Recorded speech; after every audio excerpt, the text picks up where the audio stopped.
সুপ্রিয় দর্শক, আসসালামু আলাইকুম। এআর ফুডে আপনাদের সবাইকে স্বাগতম। আশা করি আপনারা সবাই অনেক ভালো আছেন। আজকে আমি আপনাদের জন্য বানাবো বিয়েবাড়ির মতো চিকেন ফ্রাই। বিয়েবাড়িতে আজকাল বিভিন্ন খাবারের পাশাপাশি এই চিকেন ফ্রাইটাও সার্ভ করে থাকে। তো যারা খেয়েছেন তারা নিশ্চয়ই এর স্বাদ জানেন, আর যারা খাননি তারা এই ভিডিওটা দেখে বাসায় বানিয়ে নেবেন।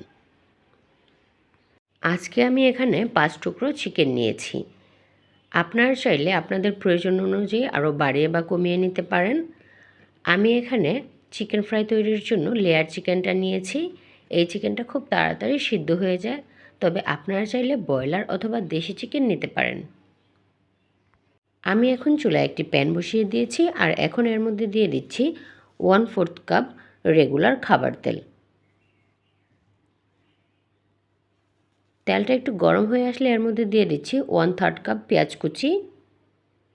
পেঁয়াজটাকে হালকা নরম হয়ে যাওয়া পর্যন্ত ভেজে নেব।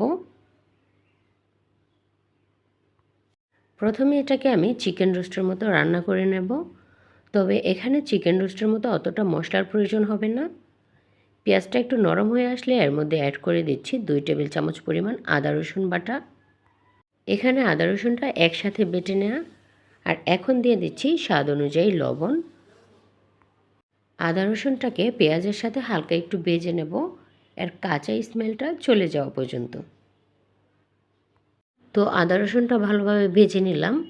এখন এর মধ্যে অ্যাড করে দিচ্ছি 1 চামচ মরিচের গুঁড়া, 1 চামচ ধনিয়ার গুঁড়া, 1 চামচ জিরার গুঁড়া, সাথে দিয়ে দিচ্ছি 2 চামচ চিকেন রোস্টার মশলা।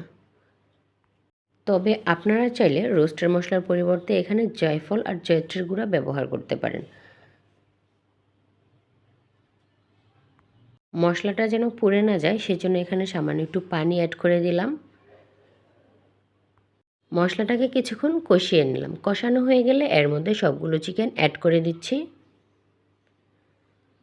তো সবগুলো চিকেন দেয়া হয়ে গেলে চিকেনের সাথে মশলাটাকে খুব ভালোভাবে নেড়েচেড়ে মিশিয়ে নেব। মশলার সাথে চিকেনটাকে খুব ভালোভাবে মিশিয়ে নিলাম। এখন একটা ঢাকনা দিয়ে ঢেকে চিকেনটাকে রান্না করে নেব। প্রায় 5 থেকে 7 মিনিট পর ঢাকনাটা তুলে নিচ্ছি। দেখতেই পাচ্ছেন চিকেন থেকে প্রায় অনেকটা পানি বেরিয়েছে। এই পানি দিয়ে আমি চিকেনটা সিদ্ধ করে নেব, তবে আপনারা যদি চান তাহলে এখানে আরও এক্সট্রা পানি অ্যাড করতে পারেন। এখন চিকেনটাকে নেড়েচেড়ে উল্টে পাল্টে আবারও ঢাকনা দিয়ে ঢেকে রান্না করে নেব। এখন ঢাকনাটা তুলে নিচ্ছি।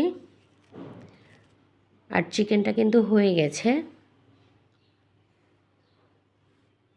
এখন এখানে যতটুকু পানি আছে বাকিটুকু শুকিয়ে নেব। চিকেনটাকে একেবারে মাখো মাখো করে নেব।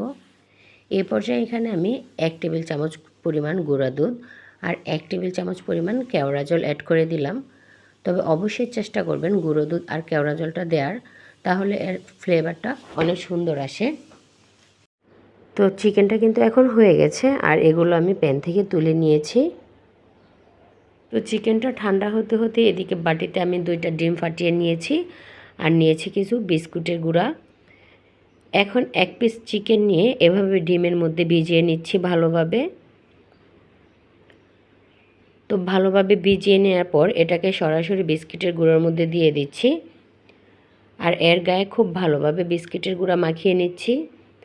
এটা খুব ভালোভাবে মাখিয়ে নিতে হবে যেন কোথাও ফাঁকা না থাকে। তো সবগুলো এভাবে আমি মাখিয়ে নিলাম। তো এখানে চুলায় একটি প্যান বসিয়ে আমি পরিমাণ মতো তেল গরম করে নিয়েছি, আর এখন এর মধ্যে এক এক করে চিকেন পিস অ্যাড করে দিচ্ছি। তবে আমি সবগুলো চিকেন একসাথে দেইনি। এখানে আমি প্রথমে 3 পিস চিকেন দিয়েছি। তো এটাকে উল্টে পাল্টে লালচে হওয়া পর্যন্ত ভালোভাবে ভেজে নিচ্ছি। যেহেতু চিকেনটা সিদ্ধ করা, তাই ভাজার জন্য বেশি সময়ের প্রয়োজন হবে না। তো চিকেনটা ভাজা হয়ে গেছে, এখন আমি তুলে নিয়েছি। সবগুলো চিকেন আমি একইভাবে ভেজে নিয়েছি। এই চিকেন ফ্রাইটা আপনারা বাসায় অবশ্যই বানানোর চেষ্টা করবেন। দেখবেন খেতে কিন্তু একেবারেই বিয়েবাড়ির চিকেন ফ্রাইয়ের মতো মনে হবে। তো আশা করি আমার এই রেসিপিটি আপনাদের ভালো লেগেছে। ভালো লাগলে অবশ্যই আমাকে কমেন্ট করে জানাবেন। আর যারা এখনও আমার চ্যানেলটি সাবস্ক্রাইব করেনি তারা প্লিজ সাবস্ক্রাইব করে দিবেন। আজ এ পর্যন্তই। আল্লাহ।